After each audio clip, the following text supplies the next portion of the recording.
Salut tout le monde! Aujourd'hui, on va parler d'influenceurs. On va parler du web. On commence à comprendre un peu comment ça marche ici à 9 millions. Vous avez vu en fin de semaine, on a cartonné avec la vidéo de Régent Tremblay et de sa blonde Julie. Nos gars de sport de Stanley 25, eux aussi ont cartonné. On a eu la fille de Claude Blanchard, Christine Blanchard, qui nous a raconté une histoire qui a été regardée par plusieurs milliers de personnes. Pascal Wilmy faisait son grand retour. Donc, on est parti à 9 millions. Mais il y a quand même des balises que je ne comprends pas trop encore en termes de production sur le web. Et j'ai pensé inviter quelqu'un qui connaît le tabac. Il est 2 ou sinon 3 fois plus jeune que moi, mais ça fait 2 fois plus longtemps que moi qu'il fait ce travail-là sur Internet. Avec moi, Anto. C'est comme ça qu'on t'appelle, Anto? Oui, Anto Tran, ou même Anthony. Oui, OK. Ben c'est Anthony Tran, son vrai nom, mais on te connaît sous le nom d'Anto. Et toi, tu as 24 ans. Absolument. Puis tu fais ça depuis? Je fais ça depuis 12 ans. En fait, OK, dans le fond, j'ai commencé à faire des vidéos depuis 12 ans. Ça fait 8 ans que j'en génère un revenu, mais à temps plein, puis que je veux la développer à 100 ça fait 2 ans et demi environ. Et t'es devenu une vedette, là. T'es un incontournable. Je pourrais pas dire ça comme ça. C'est moi qui devrais une vedette. Je me suis informé. Mais comment t'as commencé, puis qu'est-ce qui fait que ça a explosé à un moment donné? En fait, quand j'ai commencé, là, en fait, il y a 12 ans, c'est que moi, mes modèles, ça a toujours été YouTube. Fait que je regardais beaucoup de YouTubers, dans ce temps-là, beaucoup plus américains, parce qu'il n'y avait pas encore un marché qui était bien développé au Québec. Fait que je regardais des YouTubers américains qui m'ont beaucoup inspiré à faire de même. Fait que, j'ai fait des sketchs d'humour ou des fois n'importe quoi avec mes amis. Mais c'est il y a 8 ans, quand j'avais 16 ans, c'est là que j'ai commencé ma première chaîne YouTube officiellement, où je faisais des tutoriels de jeux vidéo plus sur Clash Royale. Et c'est là que j'ai commencé à développer, à générer un peu un revenu avec ça, avec le ad revenue de YouTube et tout ça, et certains sponsorships. Donc, en développant ça, je me suis tanné à m'amener, puis c'est quand j'ai voulu avoir une audience un peu plus québécoise, proche de moi, il y avait TikTok qui était en expansion. Fait que je me suis dit, je vais aller dessus, je vais les tester, puis finalement, ça l'a débloqué, disons ça. OK, donc tu as pris ton expérience sur YouTube. Arrive TikTok, qui est une nouvelle invention. Ça a combien d'années, ça, TikTok, à peu près? Je ne vais pas dire n'importe quoi, mais je pense que ça fait, mettons, le nom TikTok, parce qu'avant, c'était Musical.ly. J'imagine que ça fait depuis 2018-2019. C'est pas si vieux que ça.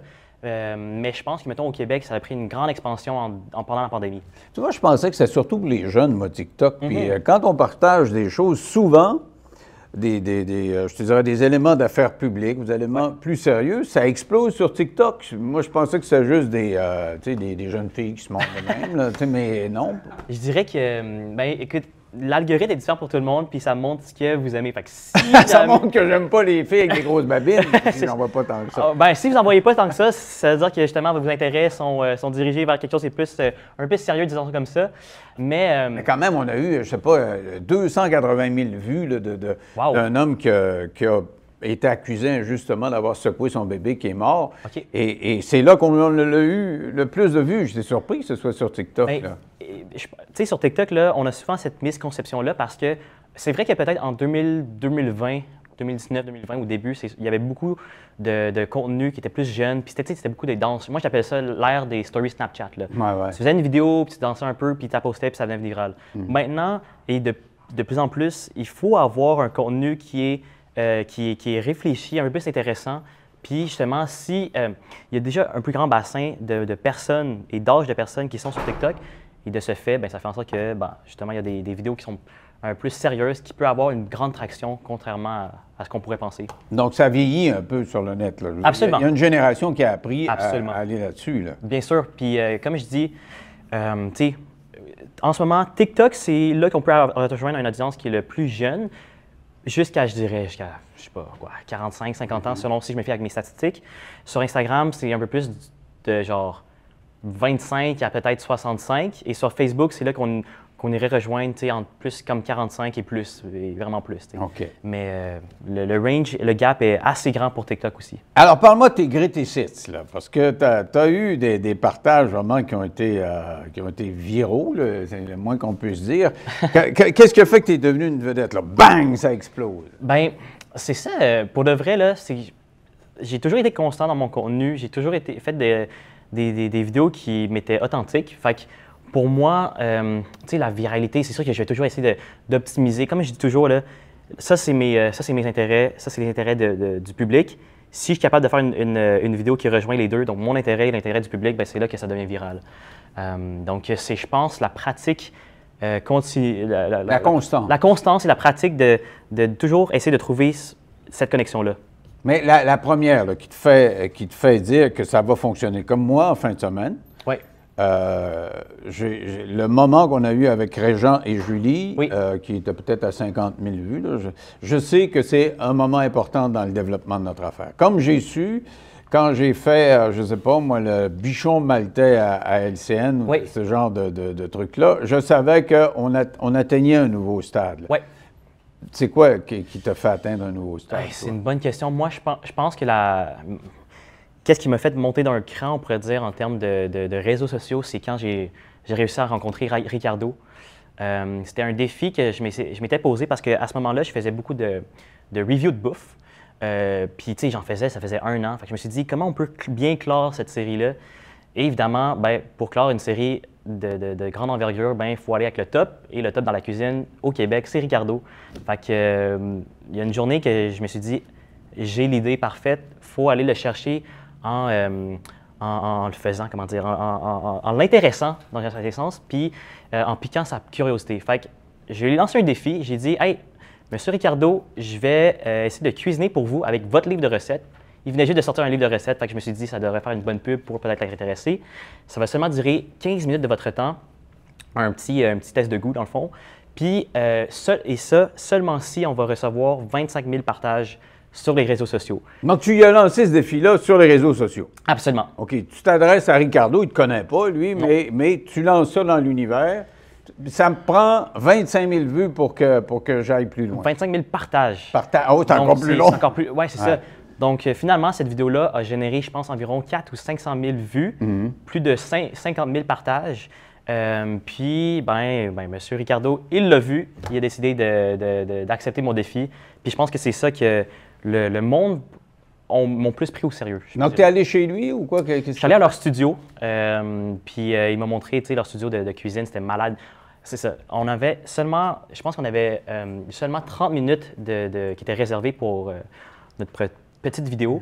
Finalement, généreux de son temps, il nous a accueillis, puis il a pris toute l'après-midi pour nous montrer différentes choses de son studio et comment ça fonctionnait. Donc, c'était vraiment une belle expérience. Mais je dirais que c'est cet événement-là qui m'a mis au prochain niveau. Et ça t'a mis à ce niveau-là, mais tu as eu combien de vues pour aboutir là? Est-ce que le nombre de vues est si important que ça, rendu là? Honnêtement, le nombre de vues est pas... Le nombre de vues, c'est une bonne métrique à regarder, mais c'est pas la métrique à regarder dans le sens que ce que moi, j'essaie de faire, là, c'est de toujours rejoindre, oui, un grand nombre de personnes, mais surtout de rejoindre un nombre de personnes qui est intéressé à me regarder quotidiennement, on pourrait dire. OK. Mais pour qu'on comprenne un peu l'incarnation de ce que tu nous racontes, là, la progression, là, tu pars de rien, tu fais du YouTube, tu as Ricardo, puis tu vas plus loin. Alors, regardons ce que tu as fait avec Ricardo, ça va nous donner une petite idée. Parfait.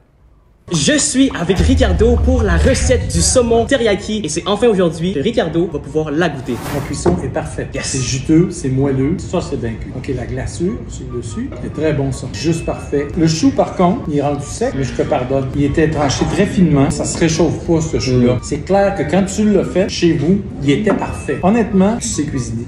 Wow! Wow, merci. Fait une note sur 10. Je te mets un 9,5. Alors ça, c'est une étape. Tu es solidement implanté à partir de ça et ça se passe comment ta progression après? En fait, de cette vidéo-là, à ma surprise, quelques mois plus tard, j'ai reçu une invitation du premier ministre, M. Legault. Oui, il t'a pris où, lui, là? Écoutez, je pense que j'ai quand même été chanceux dans le sens que on va pas se cacher. Sûrement en fait, il voulait établir une présence. Il voulait établir une présence sur les réseaux sociaux, surtout sur TikTok. Et là, je pense que j'étais quand même... j'avais quand même une certaine traction. Fait que j'imagine qu'à ce moment-là, il s'est dit, on fait quelque chose avec Anto. Puis, je pense qu'il a vu il a vu la vidéo que j'ai faite avec Ricardo qui avait une grande traction. Fait que, il m'a lancé le défi de lui cuisiner un pudding chômeur dans ce cas-là. Pour qu'il goûte, puis juste le noter, la chose. Donc, c'est lui qui lance le défi. Tu n'avais pas besoin de lancer des défis, là. Non, c'est ça. Puis, tu sais, pour moi, j'étais choqué. C'était la première fois que... En fait, surtout pour mes parents et ma famille, c'était comme « What? Comment ça? » Genre, le premier ministre contacte notre fils pour juste manger un pudding chômeur. Oui, il veut faire un pudding chômeur. Ben oui, c'est ça. En avais-tu déjà fait, toi? Non. Tu connaissais Non, pas ça? non, j'ai suivi une recette de Ricardo, puis ça a marché. On va regarder ce petit bout de vidéo-là.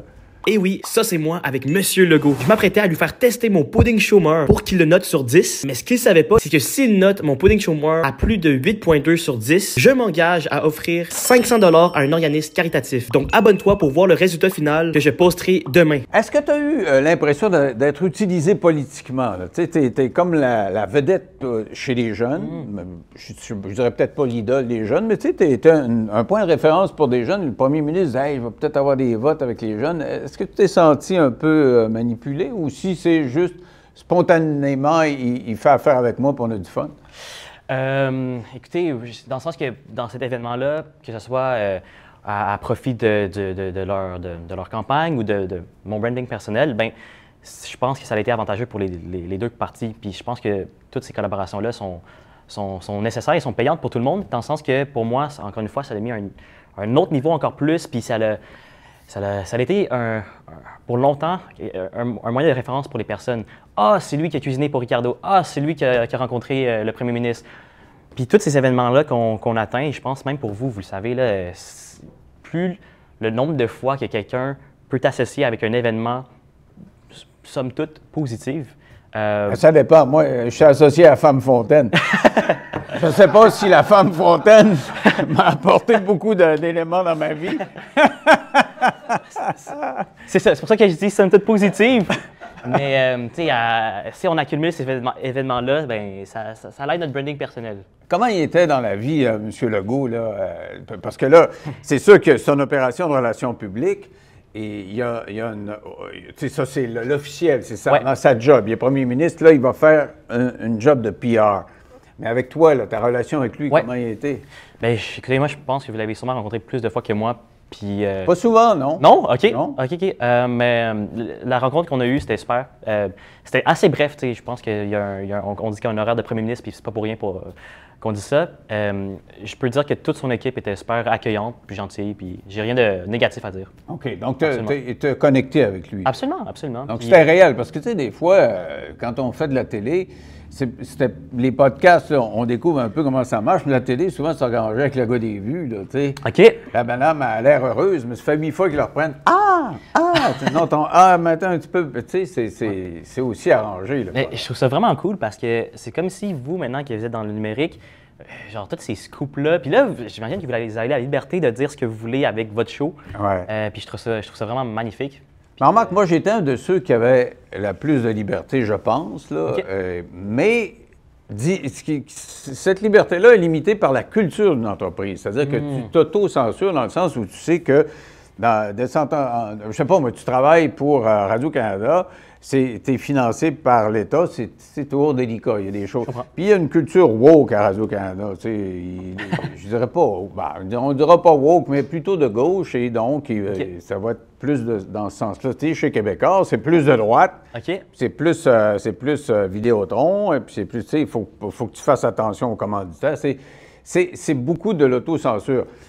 Mes patrons me laissaient assez libre. Il y a des choses que, mes patrons se faisaient engueuler quand ils me laissaient les faire. Entre autres, la Femme Fontaine, je pense que mon boss s'est fait écœurer à cause de ça. Mais c'est ça, mais y a-t-il des moments dans votre carrière où vous avez dit quelque chose que vous n'étiez pas supposé dire, puis que vous avez perdu un commanditaire ou que ça a eu un grand impact financier pour votre business? Oui, mais ça fait longtemps que quand j'étais plus jeune et plus baveux, je travaillais à la radio à Jonquière.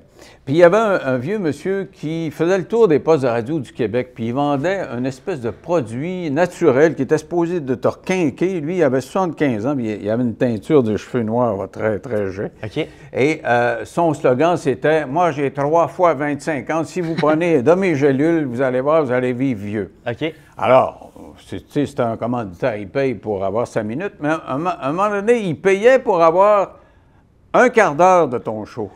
OK. Puis on est en pleine guerre des codes d'écoute. Moi, je viens de changer de station, je me chicane avec le concurrent, puis il est 7 heures pile, puis ils veulent me passer, le service des ventes de la station de radio veut me passer ce quart d'heure-là de plug, de gélule. Ouais. J'étais en beau sacrement. Et là, il dit, OK, vous voulez l'avoir? Il va l'avoir. Et de 7 h à 7h15, je te l'ai morniflé pendant... Oui, mais vous dites dans votre publicité que vous avez été le médecin du pape. Avez-vous une preuve de ça, là, que vous avez été le médecin du pape? Tu sais, il est là, lui, pour venir vendre ses produits. Ah, il est sorti de là, il était en beau fusil. C'est une pharmacie qui le faisait venir au Saguenay-Lac-Saint-Jean. Ils ont annulé la pub, et puis, bon, je me suis fait taper ses doigts, mais je me suis dit, quand on est en période de rating, là, ces patentes à gosse-là, j'en veux pas. Je veux dire, c'est comme si je me tirais dans le pied. Donc, oui, je comprends. Donc, tu sais, ça donne une idée. Mais quand tu arrives à la télévision, c'est plus diffus dans le sens où c'est plus gros. Tu sais pas qui est ton commanditaire. Tu sais, c'est pas le même. Poste de radio, tu le sais, là, t'es juste à côté, là. Mais toi aussi, tu es dépendant des commanditaires quand même, non? Ben oui, absolument. Mais la belle chose, la chose qui est belle dans tout ça, c'est que c'est moi qui ai choisi. C'est moi, ben, en fait, et ma conjointe qui les négocie. En fait, je dirais que c'est plus ma conjointe qui négocie parce qu'elle est meilleure que moi là-dedans, puis elle connaît super bien mon branding personnel. Mais c'est ça, j'ai l'impression que de notre ère, de notre âge, avec le numérique, c'est nous qui négocions nos commanditaires, puis si ça ne nous plaît pas, ben tant pis, on le refuse. Si ça nous plaît. Et est-ce que nécessairement tu vas prendre quelqu'un qui... tu es capable d'endosser le produit, tu sais, si, je sais pas, moi, si quelqu'un t'offre des milliers de dollars pour annoncer un produit que tu trouves cheap, là, tu vas-tu le faire? Ben non, 100%. Puis c'est pour ça que je suis un peu surpris que vous me dites que vous faites la promotion des fois de gélules, trucs, machin chouette. Moi, si on me venait puis on me, comme par exemple, il y a un exemple d'une compagnie de, c'était quoi déjà? C'était un peu le même genre, tu sais, un produit naturel qui t'aide à faire ci, faire ça. Moi, j'ai refusé directement, là. Non, mais c'est pas moi qui faisais l'annonce. Le gars, il devait s'asseoir là, puis moi, je devais dire, bonjour, monsieur, vous avez un beau produit. Puis lui, il vantait son produit, mais je lui ai dit, votre produit, c'est de la merde. Donc, lui qui venait de mettre 4-5 000 $, il n'a pas trouvé ça drôle. Mais moi, en termes de code d'écoute, j'ai viré ça de bord pour, tu sais, c'est comme une prise de judo, là. Ça devait être bien plate, ça devait être un grand moment de radio, maintenant. Ben, j'en doute vraiment pas, mais c'est ça. Je suis quand même surpris que pour vous, il y a une plus grande liberté que je pensais finalement pour les commanditaires. Mais tu sais, j'avais une grande gueule, puis j'avais une tête de cochon. C'est pas tout le monde qui avait cette liberté-là. Puis des fois, j'ai perdu des jobs à cause de cette liberté-là. Des fois, ça n'a pas été un jardin. Tu sais, c'est des montagnes russes. C'est des années où ça va bien, puis des années où ça va moins bien. Je comprends. Puis des années où ça allait moins bien, c'est parce que j'avais claqué à la porte, puis je n'étais pas d'accord pour telle raison. Puis bon, ben, tu sais, je partais en voyage en pack-sac pendant ce temps-là au lieu de travailler. Mais ça dépend des personnes. Mais je veux revenir à tes sources de revenus. Oui. C'est donc toi qui fais le démarchage ou quoi, que ça marche comment? Ben là, je suis très reconnaissant, en fait. Ma conjointe et moi, on se fait à 99% du temps, on se fait pitcher des projets, on pourrait dire, des campagnes publicitaires, des placements de produits. Donc, pour l'instant, la majorité, 99% du temps, c'est toujours eux, les commanditaires, qui qui nous approchent, en fait, pour faire de la commandite ou des placements de produits dans notre page, de nos différentes pages de réseaux sociaux. Mais, tu sais, j'envisage aussi le futur où est-ce qu'on peut faire du démarchage. Fait que les deux manières fonctionnent absolument. Et c'est payant? Oui, absolument. J'ai rien à me plaindre. Mais tu gagnes bien ta vie. Oui. Mais à partir du moment où tu as commencé à 12 ans, tu dis ça m'a pris quelques années. Donc à 20 ans que ça a commencé à marcher pour la peine? Je dirais plus, non. C'est ça. Entre 20 et 21 ans, c'était ma période la plus difficile financièrement parce que c'était le moment où je devais faire le switch entre YouTube puis TikTok. Donc ça voulait dire de bâtir une plateforme de zéro, totalement de zéro. Fait que j'ai vécu sur mes économies que j'avais très peu. Puis, dans le fond, j'étais très bon à l'école. C'était ma question. C'était ma question de l'école. Ça s'en vient, là. Alors, continue. Oui, absolument. Parce qu'on va aller dans l'école. Parfait. Mais en fait, j'étais à ce moment-là à l'université. Puis, mes parents, malheureusement, n'avaient pas les moyens pour m'aider, que ce soit pour mon appartement ou tout ça. Fait que j'avais les prêts et bourses. Finalement, les prêts, je les ai utilisés pour partir cette série-là sur TikTok de manger à tous les jours au restaurant puis faire un review. Fait que Fait que j'ai été financé par les prêts et bourses finalement. Ah ouais? Ouais. Ben, écoute, donc, c'est un beau financement. Ouais, absolument. Puis, Mais tu n'as pas négligé tes études pour autant? Ben, c'est ça, je suis quand même assez reconnaissant, c'est que j'avais pas besoin de mettre tant d'efforts que ça pour bien réussir mes cours. Tu étudiais en quoi? Dans le fond, j'ai fait 3 sessions en mathématiques pour être actuaire. Finalement, je ne voyais pas le futur dans ça. Après ça, je suis allé au HEC, 3 sessions en administration des affaires, profil marketing, marketing entrepreneuriat. Mais c'est à la 3e session du HEC que j'ai arrêté puis que je me suis parti à temps plein. OK, donc tu as étudié quand même quelque chose de contigu là, comme entrepreneur. Là. Ça a été important ou pas pantoute? Écoutez, oui, ça a été... Bien, dans le sens, j'ai eu quelques cours d'entrepreneuriat, j'ai eu quelques cours de marketing. Est-ce que je peux dire que ces cours-là m'ont aidé pour la business que j'entretiens en ce moment? Pas vraiment. Mais l'école, je peux dire que ça m'a beaucoup aidé pour m'organiser, pour avoir une structure de travail. Discipline, puis tu sais, bien être redevable par rapport à ton travail pour quelqu'un d'autre. Donc, ça m'a beaucoup aidé là-dessus. Sinon, si on parle de notions, ben c'est beaucoup plus les 12 années pratiques qui m'ont aidé. Tes autres bons coups, là, après le go, c'était difficile de faire mieux que ça, là? Bien, c'est une bonne question. Tu sais, une collaboration que j'ai beaucoup aimée récemment, c'était avec Hydro-Québec. Où ce que j'apprenais sur un métier, je découvrais un métier en fait, puis en même temps, ben, c'était une promotion que je faisais pour eux, puis qu'on travaillait conjointement. Sinon, oh my God, une des campagnes que j'ai beaucoup aimées, qui ont beaucoup impressionné mes parents, c'était, puis mes frères et sœurs aussi, c'était avec Google. Google, c'était une des c'est eux qui t'ont contacté? Oui, ben, c'est sûr qu'eux, ils font affaire avec une agence, bien sûr. Puis cette agence-là, ont vu que j'avais un profil intéressant pour cette campagne-là, fait que on l'a fait. et ça marche comment? Parce que là, c'est les milliardaires du bout du monde. Quelle sorte de relation tu avais avec ces gens-là? Dans le fond, tu sais, toutes les campagnes qu'on fait, là, c'est que finalement, l'entreprise a un budget marketing, puis là, eux, ils veulent faire de la promotion 360. Fait que autant sur les panneaux publicitaires, sur, j'imagine, la télé, la radio, peut-être un peu moins maintenant, sur Facebook, Instagram. Fait que moi, je suis plus, quand vient le temps de faire du marketing d'influence, fait que plus sur mes plateformes de réseaux sociaux, ben c'est là que j'ai ce budget publicitaire alloué. Tu es comme un vendeur de pub spécialisé dans la conception. Tu es capable d'inventer quelque chose qui va sur le net. Bien, c'est ça l'affaire? Je dirais que, dans le fond, là, chez le même modèle d'affaires, je pense que la télé, la radio, la seule chose, c'est que comment j'intègre ma publicité, je pense qu'elle est plus naturelle que des placements publicitaires de 15 secondes ou 30 secondes à la télé. Hydro-Québec, qu'est-ce qu'il y avait de spécial là-dedans? Bien, c'était vraiment cool parce que pour moi, par exemple, on faisait la promotion des monteurs de ligne, monteurs et monteuses de ligne. Donc, pour moi, c'était de passer toute une journée avec eux où ce que je me baignais dans leur profession pour un peu, non seulement comme interagir avec ce métier-là, mais aussi le découvrir à 100 % puis l'expliquer, le démocratiser ou le vulgariser pour ma communauté, simplement. On peut en regarder un petit bout, hein, je pense. Hein? Oui. On regarde un petit bout. Yes. Apparemment, ce métier paye super bien et le taux de placement sera super bon pour les 5 prochaines années. En tant qu'électricien d'appareillage, qu'est-ce que tu fais? Je fais la maintenance du réseau haute tension d'Hydro-Québec. Ton parcours à Hydro-Québec, ça ressemble à quoi? Je suis rentré il y a 10 ans, puis je suis rentré comme installateur mesurage. Étant dans la boîte, ben là, j'ai découvert qu'il y avait d'autres options d'emploi. J'ai appliqué comme électricien appareillage, puis là, je fais ce métier-là. Qu'est-ce qui te rend le plus fier? Ben, c'est de contribuer à la santé et la fiabilité de notre réseau électrique. En gros, c'est en partie grâce à vous si je peux charger mon téléphone le soir. Oh oui, absolument. Ouais. Pourquoi as-tu choisi Hydro-Québec? On est bien outillé, on est bien ressourcé. Notre employeur, il nous donne tout ce qu'on a besoin pour faire notre travail. Si tu parlais à un jeune aujourd'hui qui s'intéresse à Hydro-Québec, qu'est-ce que tu aurais à lui dire? Je dirais go. C'est vraiment une belle compagnie. Avec un diplôme d'études professionnelles, tu peux faire plusieurs métiers. Tu peux monter dans la compagnie. Dans une carrière, tu peux faire plusieurs choses. Le prérequis est un DEP en électricité ou en électromécanique. Si tu possèdes déjà un de ces DEP, sache que les postes sont déjà affichés sur le site Carrière d'Hydro-Québec. Le lien est dans ma bio. Alors, pour que ça fonctionne aussi sur le web, la controverse, ça donne du jus, là.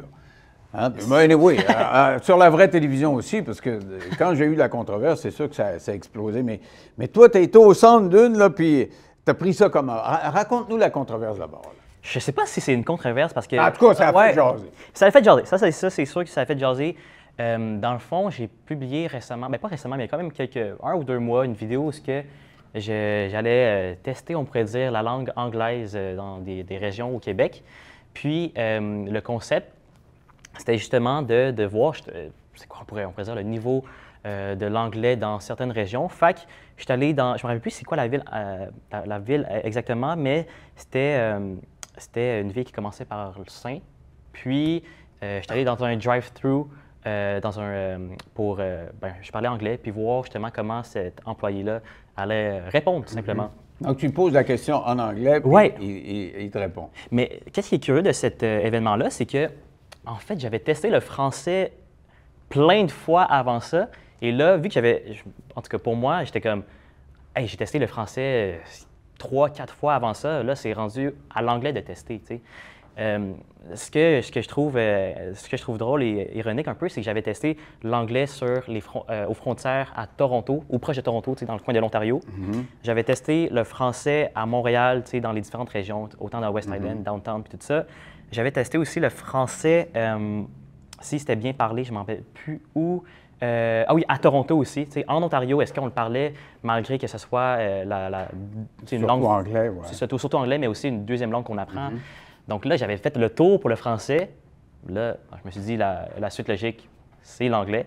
Puis là, ça l'a fait plus jaser que je pensais, disons ça comme ça. Donc, ça a plus parlé de l'anglais, du fait que tu parlais anglais à des francophones que l'inverse. Absolument, absolument. On va regarder un petit bout de ça.